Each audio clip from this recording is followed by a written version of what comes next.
got a break between sessions. I just thought I'd take a moment to record this video. I've worked with a few clients, or our team have worked with a few clients over the last little while, and who've worked with a couple of other trainers who just happen to be male. And I think the gender of the trainer is important because of all the stuff that goes with being a guy, and you know, what it means to be a guy in this world, or what some people think that it means to be a guy in this world. So a couple of things that's come up, and it's come up repeatedly, is that something has to be knocked out of the dog. Okay, so either they've got high prey drive and that needs to be knocked out of the dog, or the dog's showing aggressive or obnoxious or boisterous behaviours towards people and other dogs, and that needs to be knocked out of them. Okay, now if we look at that from a human model, and we think about you know, when somebody says, you know, that just needs knocked out of him, okay, what's the fallout for the learner, or the being, the person or the dog that the behaviour is being knocked out of? Okay, so in humans it becomes, a lot of time it becomes resentment.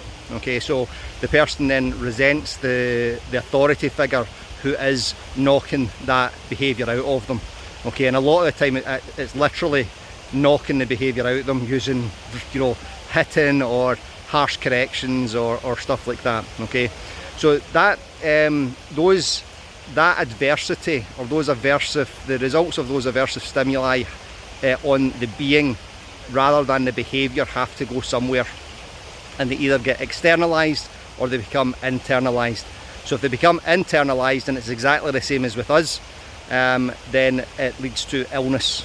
Okay, we become ill. So we've got this increased adrenal and cortisol response as a result, the stress hormones, and that then affects the body. Okay, so it affects the body in a big way, and that's harsh. Okay, so we become ill. So we get digestive problems, heart disease, so that's, you know, stroke and heart attack, diabetes, cancer. Okay, that's where that goes. Gastrointestinal problems.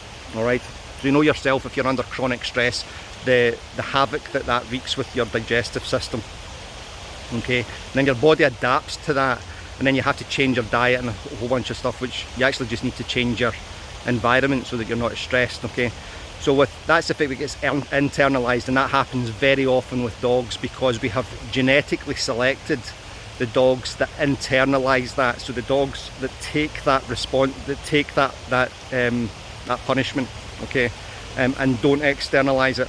So when it's externalized in humans, it then becomes rage. Okay, other addictive behaviors. We lash out, okay, or we stuff those emotions down with food, gambling, shopping, alcohol, drugs, whole bunch of other things. Okay, so if it becomes externalized in dogs, what we then get is we get behaviors which are not directed against the person. Okay, and that might be increased chewing, lack of sleep, pacing. All right, and then we get behaviours which are directed against another, and that would a lot of time become aggression, jumping up, mouthing, barking. Okay, so the stress has to go somewhere. Okay, and the answer to this is not knocking the behaviour out of them. The answer to it is teaching the being, the human or the dog, to regulate themselves emotionally, and then training the behaviours that we want. Okay, so I had a little dog yesterday, little terrier, who chases squirrels, and we were teaching her to hunt with our cooperation, okay, in partnership with us. And we were also teaching her, when we're not able to hunt, that she has to control herself. Now at one point she was standing perfectly, I mean really still, stalking behaviours of this squirrel, but when I looked at her closely, her whole body was shaking, right? So she's basically, oh, that's, oh, kind of like that, and she's controlling all of that. Now if that, the dog is preparing herself to chase and kill the squirrel.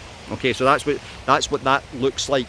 Okay, or sorry, yeah, that's what that looks like, that preparation. So the dog's building the energy in the body, and the physiological response and the hormonal response in response to that squirrel. And if she doesn't get the opportunity to run that off, that stress then gets externalized externalised or internalised, as I've just mentioned. So what we did was we took the dog away up here, right over the other side, it's a big open area, and we let her run around, much as this little dog is doing just now. Okay, so he's probably actually hunting just now, running around chasing squirrels. So we just let her run that off. So if we think about when we get a stressful experience, okay, what do you do if you're living under a constant stressful environment, or living in a constant stressful environment? What do you do to counteract that? And the ways that we counteract that are by eating well, resting well, and good exercise, okay? And then massage and meditation are things that we can do as well.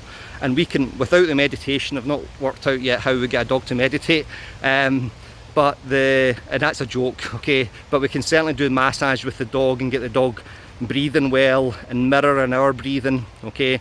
And get the dog searching for food, okay? So that could be like a meditative process, the dog just moving through the environment, slowly searching for food, and not constantly whipping a ball backwards and forwards, because that's just going to wind the dog up more. So remember years ago there was a drama on the British television called The Bill, about the police and the Met in London, and they were doing their blood pressure checks, and there was a guy who was like one of these alpha males, and he was like always into the fitness and lifting weights and all the rest of it. So basically what he did was, over the course of his shift, he wound himself up into such a frenzy that when he jumped on the exercise bike at the end of the shift with the nurse or the doctor, they'd taken his blood pressure and they were like that, there's no way you're exercising, you need to go home and lie down, because they were going to give him a heart attack if he'd jumped on this exercise bike, because his blood pressure was already so high. So just an old client came to say hello there.